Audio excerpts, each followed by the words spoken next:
on the exceptional publication, The Forest Alphabet. And I'm delighted that so many of the alumni have been able to join us to help make the presentation probably quite hectic and logistically complex, but I think lots of fun. And thank you to Kira for helping to gather the troops for today's presentation. Over to you, Sabina. Thanks, Andy. Good morning, everyone, near and far. How exciting to see all of you zooming in today from near and far across the country. It's very exciting. It's very exciting to see your faces. I haven't seen many of you in years, and there's going to be quite a contrast to your mugshots, your sweet little mugshots from 2010 in the Forest Alphabet book.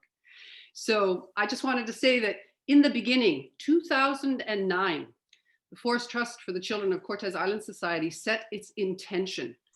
And it kept that intention simple, clear, and focused so as to succeed wildly. Our mandate is embraced by our mantra, imagine a forest in trust to the children. We went out and identified approximately 600 acres of private managed forest land in the northern wilds of Cortes. We identified these lands for purchase. We then invited Cortes youth to walk the forest with us. We shared our intention with them. And we asked what they thought. And the children were very thoughtful. And they asked fabulous questions. And at the end of the day, they said to us that they liked our idea. And not only did they like our idea, but they were setting their own strong intention. And that was from that day forward, that forest would be known as the Children's Forest. And so it has. And that inspired me to write the Forest Alphabet, A through Z. I wanted to celebrate this place that the children had claimed with their feelings. And I wanted to engage them in a project of ecological curiosity, as Liam would come to call it later. So Cortes youth created the artwork for every letter, A to Z, and then they shared and they wrote from their hearts what that forest meant to them, how it was important to them, and why. We then printed 1,000 copies of Forest Alphabet, this artistic visions of a forest in trust to the children. Sales continue to put $20 into the purchase treasury for the Children's Forest with every book that is sold. Forest Alphabet empowers Cortes youth to know that they can make a difference. It allows them to know and empowers them to know that their voices can make a difference, that their voices matter. And it's the voices of the children and of the youth today that keep this forest standing. The Forest Trust for the Children of Cortes Island Society is here to support the voice of children speaking out for the protection in perpetuity of the Children's Forest. And it is our true delight today to welcome back and bring together several of the original artists and authors of Forest Alphabet to share with you the 26 ecologically essential and humbly heartfelt reasons that every one of you need to step up today to support the purchase of the Children's Forest for all children and for all time. Kira, take it away. Thanks, Sabina. And just before we start, I just want to thank you and Andy for coming up with this idea for the presentation. It really does feel quite sentimental because it's been so long since we contributed to the making of this book. And it feels like sort of a reunion for everyone. So that's been really nice. And I just want to say for the alumni that are not able to attend today, we will be reading contributions or snippets of contributions that they put in the book. Yeah, so let's get started. Okay, so A was Sancho's letter. A is for alligator lizard sunning themselves on the slope of Goat Mountain. So Sancho's not able to be with us today, but I'd like to read a little bit of his contribution for the alphabet. He says, I love the peace and quiet that the forest gives, and I feel the sacred places. And then next letter. B for biodiversity. B was my letter. And so B is for biodiversity, which makes the world go round. My original contributions, I looked at them and I think that they're really valid, but I'd like to expand on them a bit today, because I'd like to believe that my understanding of biodiversity has deepened and expanded context as I've grown. But the feeling and mental picture that it evokes me when I hear the word has honestly remained the same. And when I hear the term biodiversity, the first snapshot that comes to mind for me is in Grandmother's Grove, in the area where James Creek flows into Carrington Lagoon. And I just remember walking, probably in one of those forest walks, through Grandmother Grove as a child, and just being so completely in awe of the complexity of the different species. Like every inch of the moss-covered nurse logs, there's so many, and the forest floor had something to discover. And there was just so many different interactions happening in such a timeless place, which I think is really important to note, because in any other context that just wouldn't make sense. But here it really truly does. And so I think spending time in Grandmother's Grove left a mark on me, as I'm here today with everyone. But to me, this is also why the Children's Forest is so important, because it provides children with a chance to learn beyond words, like what a term biodiversity means and actually feels like. Yeah, and so Andy also wants to speak on this letter. So Andy?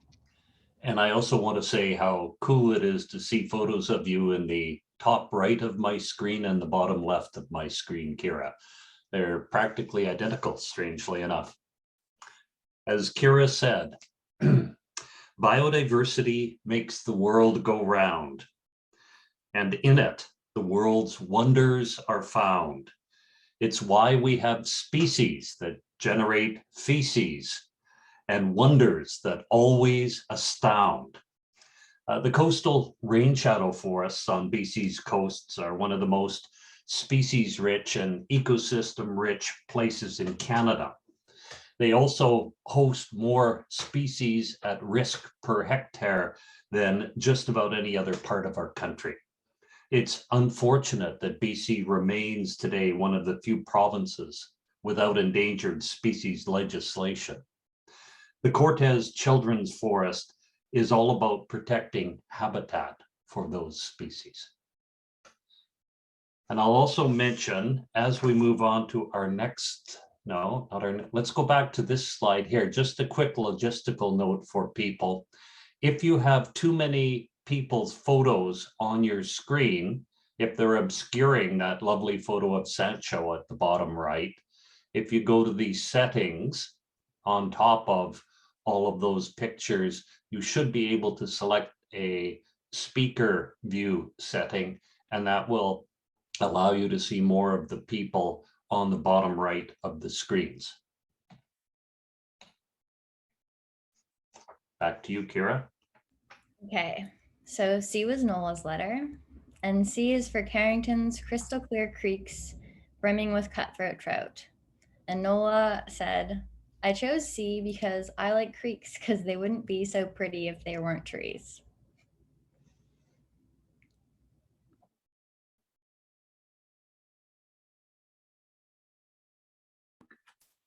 Hi, everyone. I'm going to speak for OSHA because he's unable to be here today. But OSHA chose D for his letter. He said D is for detritus, every leaf, needle, branch, and bone breaking down to feed the forest.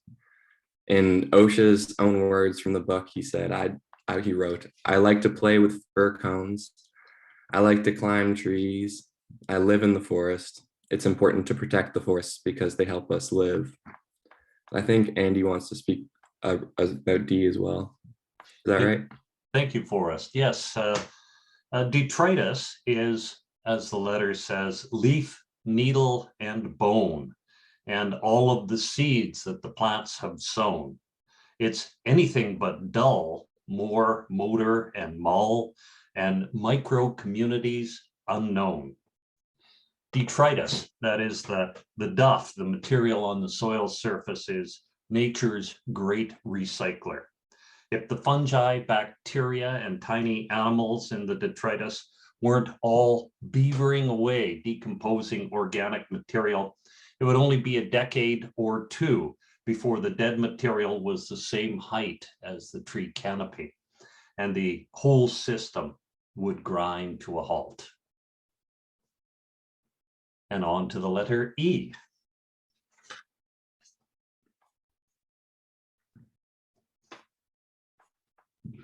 which I believe is you, Forrest. Yeah, sorry, I was just waiting for the slide, but Oh, pardon me. Here we go. oh, no worries. E is for ecosystems, the interrelationship between all living and non-living parts of the whole. Zoe chose E for her letter, and she's also unable to be here today. But in her words, it shows how an ecosystem is like a puzzle with many pieces that fit together, and that it needs every piece to be there in order to be complete. As Zoe so eloquently teaches, an ecosystem is a puzzle with pieces. If they're not all in place, it's a great big disgrace and ecosystem health decreases. I spoke earlier about how species and ecosystem rich our coastal rain shadow forest is. Why just in the Cortez Children's Forest, we've got wet sites and dry sites, nutrient rich and nutrient poor sites, bedrock outcrops and dense forest, freshwater, salt water, and a lagoon. An abundance of ecosystems hosts an abundance of species. And back to you, Forrest, for the letter F. Thank you. F is for frogs, red-legged and tree, hopping happily through forest and stream. Lara chose F for her letter, and she is not here today, but in her words, I chose F for frogs because I like frogs and I like seeing them jumping around about. I don't want them to miss their trees that they jump around. Thank you, Forrest. Now on to G. And G is my letter. G is for green, the color of Gaia's glorious garden. And I will read this statement that I allegedly wrote when I was 10. And I said, I love walking through the woods and watching wildlife. Forests are a haven for wildlife, and trees are living things that create oxygen. If I were in charge of a forest, I would make small footpaths for people to walk on and not allow any clear cuts or logging that isn't sustainable. And then I ended, I said, I hope this project makes a difference. Well, I'm not 10 years old anymore. And in the interim, I've studied some environmental issues at university, and I've been involved in activism, forest activism at Fairy Creek. And I planted trees for 2 seasons in the interior. And when Kira asked me to do this, I prepared a little statement in my head about how my views and relationship with the ideas of forests had changed as a result of all these experiences. But that I read the book for the first time in years, and I realized that fundamentally not really that much has changed at all. I have more information now, and I would hope a more sophisticated approach. But really, my fundamental views on the topic are constant, and I think that's a really powerful aspect of this project, that what it can teach you. And that last line really cracks me up, is that I hope the project makes sense. Like cynical at 10 years old, and I'd like to amend that now, because I've been watching for the last 12 years or so, and I know this project makes a difference to the community and to the ecosystem, and that's really the same thing to me, but also to myself, because I've seen my fair share of clear cuts now, and I know how high the stakes are. But I think I look at this, because of this project, in some ways I have more optimism now than I seem to have had when I was 10. And for allowing to age that way, I want to thank everyone who's been involved in this project over the years. And if you'll indulge me just a little longer, I'd like to add that this work continues, and I'm so grateful for everyone who's worked tirelessly, but it's also time for our generation to step up, and we aren't children anymore. And I'm really excited to see Kira getting involved, and I know we're all in safe hands. Yeah, thanks for inviting me. G is an important letter, so we'll stay with it for a second and go to Owen. Hello. So yes, like my eloquent peer Forrest, I am also G. And funnily enough, I actually have the same hat that I was wearing in that photo right here. So here I am. No, pretty similar there. I wear it often. Anyways, it says in the little blurb about G that chlorophyll is the green pigment found in all algae in most of the terrestrial plants, and it supports the, most of the terrestrial plants in our forests. And when thinking about that and the importance of green, I thought of course, it's that, and it supports all life in, our forests, because that's how they grow and take the sunlight. But I also thought about green is also the way the forest communicates with us. And so that's the way we experience it. And I just feel so blessed to have grown up on Cortez Island and to feel an intuitive understanding of nature, in which if I walk into the forest when it's really saturated with moisture and raining, I just naturally think, oh, the forest is happy now. And I feel the happiness of the forest, and it fulfills me inside. And it's just such a blessing to be part of this project and the community and the forest itself. So thank you.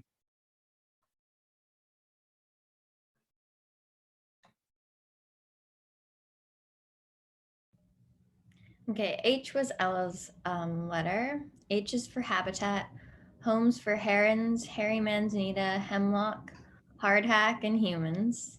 Ella really wanted to be here today, but she's actually in a staff meeting right now, so she couldn't make it.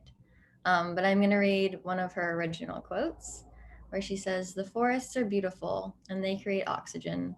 They're a safe place for animals and are very important." As Ella tells us, habitat is homes, from the tallest tree top to the ocean's sea foam. By keeping these features, we'll keep all the creatures, and all will have spaces to roam. If you build it, they will come. Well, in this case, if you don't destroy it, they will come. If we want old growth forests in our dry coastal forests, well, in most areas, that's a habitat we'll have to regrow. A good start, of course, is to set aside some land in trust, say a children's forest, and leave it for future generations of Cortesian kids.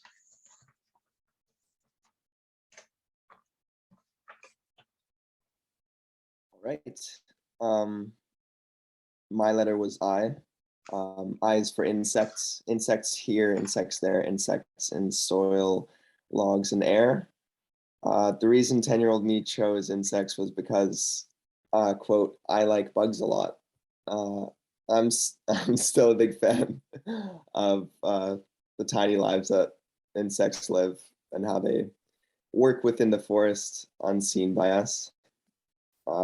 I actually did go on a walk through the children's forest 2 days ago, and I can say the same thing that a younger me said, which is that the forest gives my mind peace. And Julian went for the letter J, and he's not here today, so I'll be reading his letter. J is for James Creek Watershed, slow sedge and silent streams, sacred place. Or both Julian and Quinn chose letter J. Julian says, I think the forest is important to Cortez Island because it makes Cortez feel like home. Quinn says, I would not cut down the forest. That would be a nightmare for me. Forests are my life friend.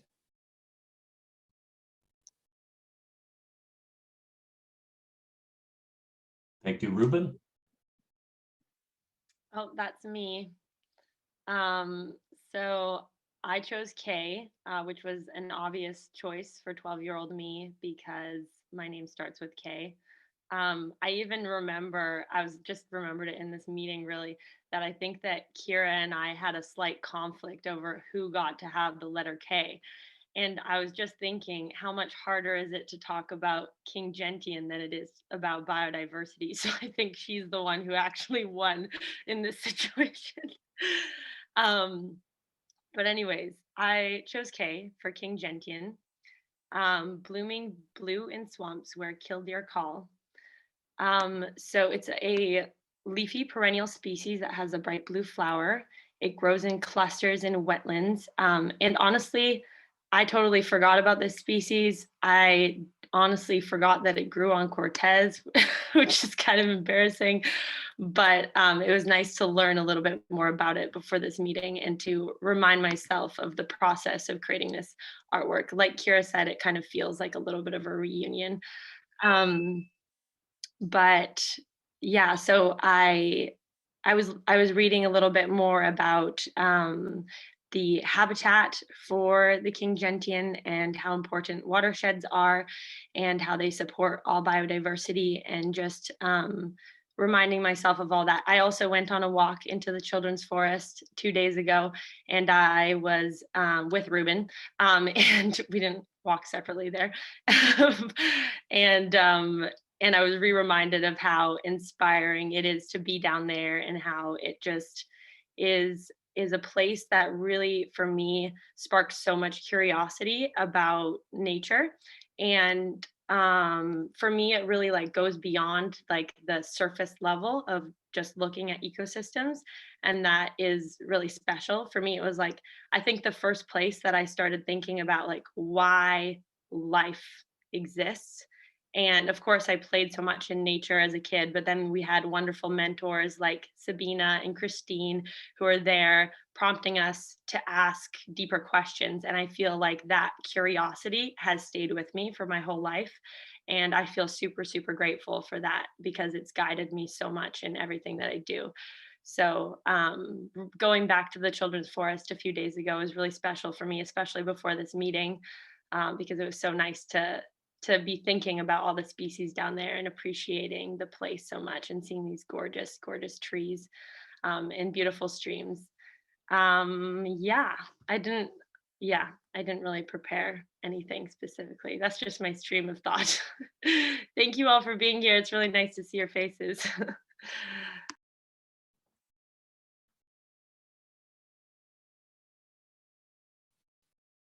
Okay. L is for lichens and liverworts, just loving the forest life. This was Aiden's word, and he wasn't able to be here today. But he says, the forests are special to so many people. In the forests, it is very calm and nice, and I don't want that to be taken away.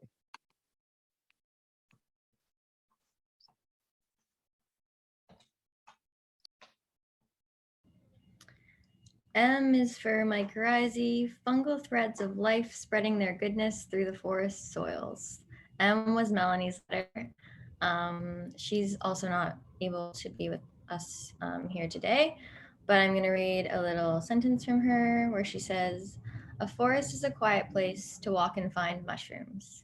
It's a nice place to think and to connect with nature." Melanie gets it just right. Mycorrhiza is fungal threads of life. They're spreading their goodness through Cortesian woodsness and putting up mushrooms at night. Mycorrhiza means fungus root and refers to the association between the roots of more than 90% of land plants and fungi. Without the plants, these fungi would have no food source and would die, which would be a pity, since the fruiting bodies of these mycorrhizal fungi include chanterelles, hedgehog mushrooms, and all of our bolete. But without the fungi, the plants would die.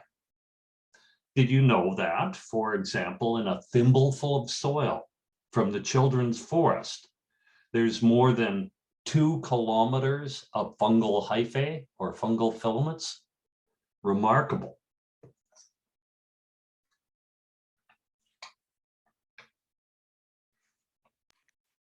N is Emmett's number, but unfortunately he couldn't be here today. I'm here. Oh, Oh. Emmett's here. Yeah. Yay, Emmett, go. All right. I gotta turn my microphone back on. Yeah, I got nighthawks. Nearly never seen. So secretive are they. And then yeah, I guess I was like 9 when I wrote this. I wrote, I like the children's forest because it is like a rainforest or a jungle. The trees are really big and old. I like to climb trees and look for birds and mushrooms in the forest. And yeah, I just want to say, here's to hoping that those trees can get a little bit older and bigger, at least. And yeah, thank you. Thanks, Emmett.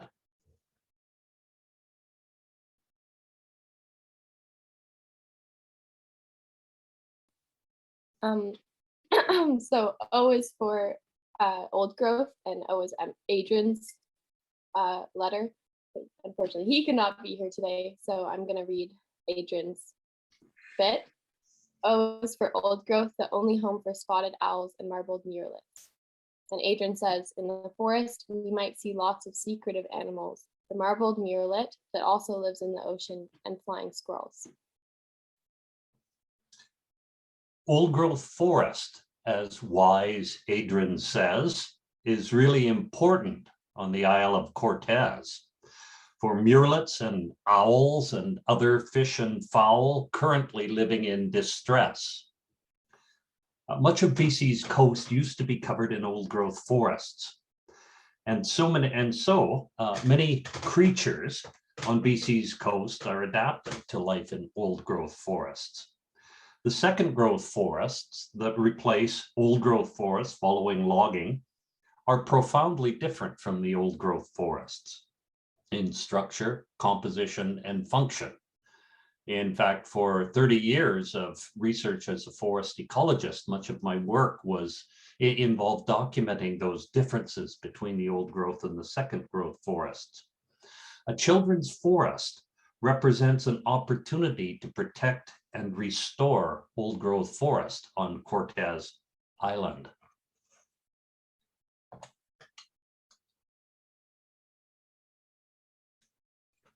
All right, yeah, that's me. As you can see, my hair is a little bit longer now, but yeah, one thing that really kind of hit home a little bit for me when I was going back through and reading this again is how I used physical, like real leaves in the actual art piece for the book. And as part of my work now, I am still using leaf tissue because I'm working towards my master's in terrestrial ecology. And as part of my thesis, I'm going to be doing protein and elemental analysis of leaf tissues from up in the tundra. So I just found that, little bit of, well, I was working with leaves then, I'm working with leaves now. Really, just definitely not a coincidence. Let's put it that way. The bit that I'd like to read that really, is a truth that has stayed with me is I think it's definitely important that we save this forest. The forests on Cortez Island are magical. They have their wilderness intact, unlike most places in the world. They're still natural ecosystems, undisturbed. And if we disrupt these ecosystems, it would be like sticking our noses in other people's business. Which, while I have learned significantly more about the nature of disturbance and ecosystem dynamics on the planet, just that fundamental feeling of kinship and acknowledging that the forest itself is either like an organism, an ecosystem, a single thing that deserves to exist just like we do. We don't have the concept of forest management still doesn't really go well in my head because it's who are we to be managing forests? And that single idea is really what I wanted to focus on here, because it's one of the ways that we can take the experiences of small kids that go into the children's forest and we just learn it inherently, right? Like there's not you don't go in there and then people go, oh yes, well, this is this tree and we need to respect it because X, Y, Z. When you put children in the forest, they become part of the system. And that's what's really important. And it's that very basic set of understandings and beliefs that we need to cultivate in the next generation of Cortesan children.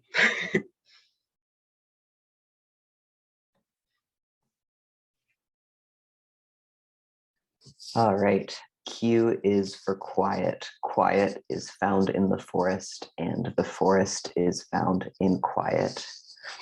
When I wrote about my letter, I guess at 9 years old, I didn't actually write very much about the concept of quiet. And I think that's mostly because it's something that I really took for granted with all of my living memories, essentially being on Cortez Island and being, immersed in these wild spaces pretty well constantly. I didn't really have a frame of reference for, what human noise pollution is like in most of the world and how special it is to have basically grown up and had the privilege to live and exist in this setting. One thing that I did write that I guess still stands true for me today was just simply, I feel like the forest needs to be protected because it's so special. And that's still absolutely true for me. I think now, after living in a city for some years, my appreciation for the role of the forest in providing an escape from human noise pollution has increased immensely. And I think that it's not necessarily so much that it's quiet, because I think when you go into the forest and you actually really open your ears and listen, you'll find that there's a lot of sound going on all of the time. And it's a very unique soundscape, and it's one that allows us, or at least me, to find a space for peace of mind. It has really immense benefits, I think, for mental and physical well-being in general. And I think that also preserving these spaces is like an important point to remember, is that it is really key for maintaining biodiversity and maintaining all of these other letters and concepts that we've discussed so far, because it allows for things like the vocalization of different species to be heard as intended, and other things like that, which have a huge impact on their success. So ensuring that these spaces stay protected and untouched from things like human noise pollution, which is just becoming more and more of, I think, an issue and a factor to consider as time goes on, is really, really important.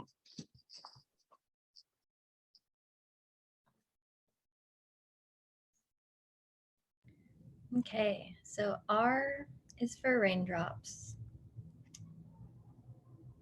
falling from the sky, touching the earth and flowing to the sea. So Bella had R, and she's not able to be here with us today, but she said, I think it's important not to cut down trees or clear cut, and to keep areas for wildlife.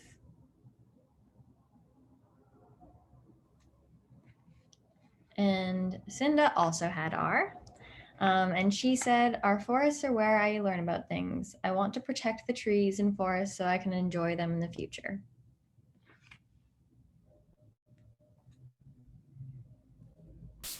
S is for salmon swimming in sparkling, sinuous streams alongside stinky skunk cabbage. I chose this letter. Is my mic on? Sorry. Yes. Okay. I chose this letter when I was 8 years old, and I said, I'm grateful to the trees because if there weren't any trees, I wouldn't be alive. That's also why it's important to protect them. I think one of the most magical experiences that I had in Carrington when I was little is when we would learn about the salmon cycle and watch the salmon fry grow, and then we would reintroduce them into James Creek, and we would draw them and just learn about how they fit into the ecosystem. And I think having such a great understanding of different species' place in an ecosystem at such a young age, and now I've learned more about salmon and how much of a keystone species they are in our ecosystems here and how important they are.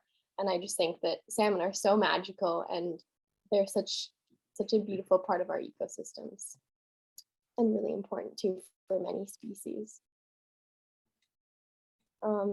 Jasmine also chose S, and she said, I'm grateful to the Jasmine said, I'm grateful to the trees because if there weren't any trees, I wouldn't be alive. That's also why it's important to protect them.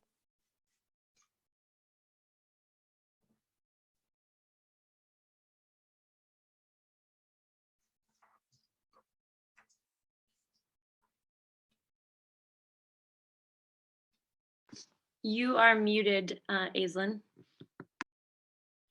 Thank you, Kai. Okay, T is for trees, tall trees, tiny trees, dead trees, nurse trees, cedar trees, a forest full of trees. A tree is the base of life. Trees create the environment for countless other plants and animals down the chain to the smallest beetle, all starting with a tree. Without a tree, there is no forest, no life.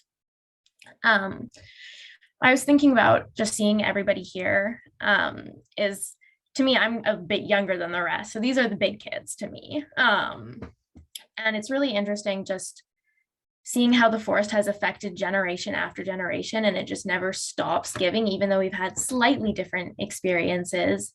It's just has such a profound impact on children generation after generation. And yeah, it's just, I don't know, something I was thinking about listening to everybody. But a few other people also chose the letter T. It's a popular one. So Amber says, Amber, I listen to the trees and what they have to say. They say they don't want to be cut down. They say this is a wonderful world they grew up in and they want to stay in it. And then Henry also has tree. And he says, the forest is beautiful and makes me relaxed. If the forest was not here, we would die. So I would care by the forest by not cutting it down. And then U is for understory. Ah, but before we get to understory, Aislinn, another poem perhaps.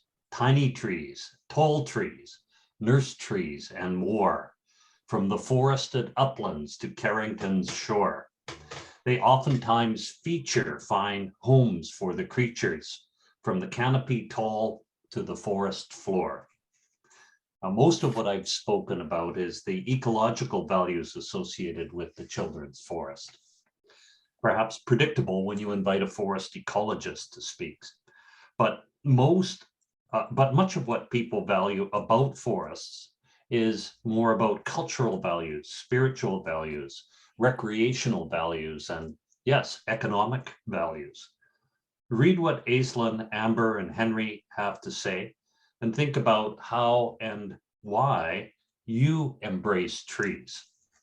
Let's buy a children's forest for all of those values.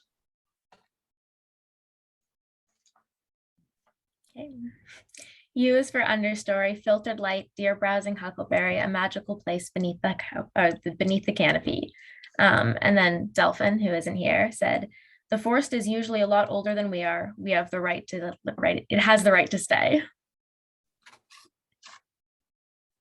And then V is for voice, our valuable voice in speaking up for the forest, vital, vigilant, and victorious.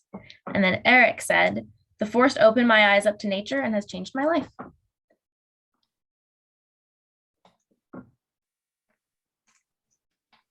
Hello, everybody.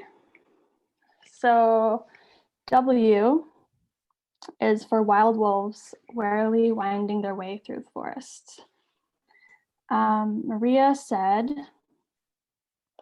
wolves need the forest to live in, so we cannot cut them all down, or the wolves will have no home, and that would be sad.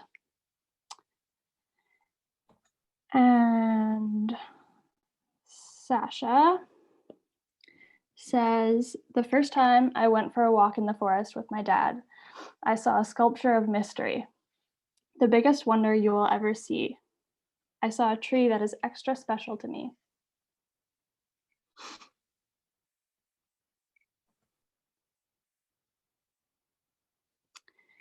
X is for the X sign we make when we ask if it is okay to clear cut our forests.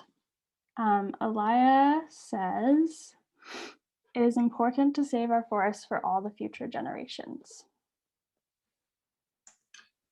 When we sign an X, we'll make clear that we're saving our forests dear. And the thing we'll bestow when we just say no is a home for our kids and our deer. Now, the people here today have a vision of a Cortez Children's Forest held in trust, and we share a commitment to making that vision happen. The default is that much of this land will be logged. Elia and others have made it clear that this is not an acceptable plan, and it's up to us to find a way.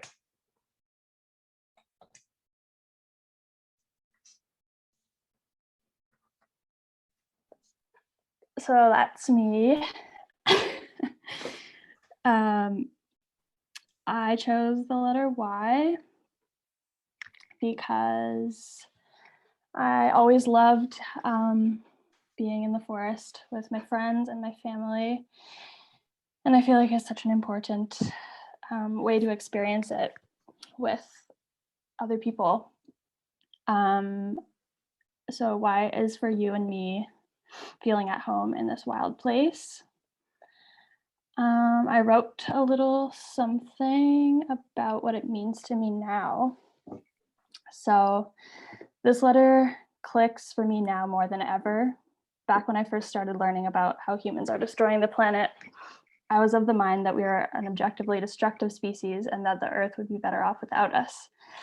I think this is an opinion that is widely shared among my peers, and while it may be true under current circumstances, I believe it overlooks the reciprocative and mutually beneficial relationship that Indigenous peoples have had with the land for millennia. I believe that humans have an important role to play as stewards of the land, and that in this way it's possible for us to feel at home in nature. The Forest of Cortez gave me many gifts. It provides an endless landscape of settings for imaginary games. It fed me huckleberries, salal and salmon berries. It gave me a safe place to go when I felt overwhelmed by my emotions, and it was always there as a comfort and reassurance that things will go on being as they always have. This space and sense of belonging was such an important part of my childhood and youthhood, and I don't know where I'd be without it. The sense of knowing a place that we can keep returning to is one of the many benefits of the Children's Forest Trust. It would make sure future generations have this space also, somewhere to connect to the land and to each other, and a place to feel at home. So yeah. Thank you, Angelica. As Angelica says, it's a feeling you get in the forest. It's healing. For each generation of humans and crustaceans, the forest is always revealing. Y is for you and me. Nobody else is going to protect the Cortez Children's Forest if we don't. I think that 2022 will see some tangible steps towards making that vision reality. But it's up to you and me from the letter Y.